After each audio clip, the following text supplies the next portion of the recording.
All right, my name is Jeremy from 231 Web Dev, and I am going to show you very quickly how to prepare a new GoDaddy account. Let's go ahead and sign into the account.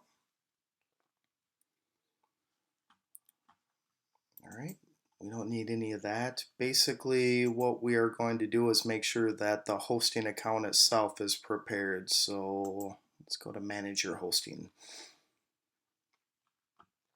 Okay, you can see that cPanel is not set up yet, so let's go ahead and do that. Let's go ahead and put in the name of the domain, xcycletrend.com. New cPanel username, let's see.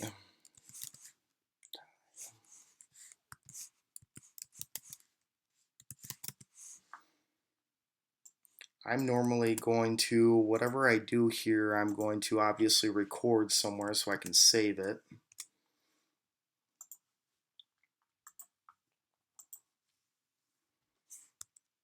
Let's just do this. I'll go ahead and change this password after I get it ready. Okay, as you can see, it's setting up cPanel right now.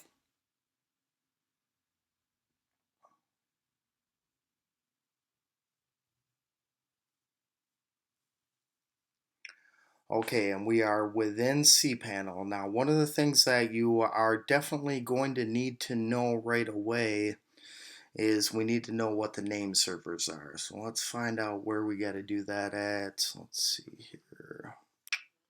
Let's check this right here. What is this?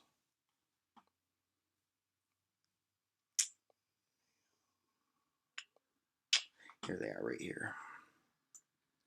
This is a piece of information that we definitely are going to need for in a moment when we point the domain at the name servers. That's all we need to do for there. Thank you.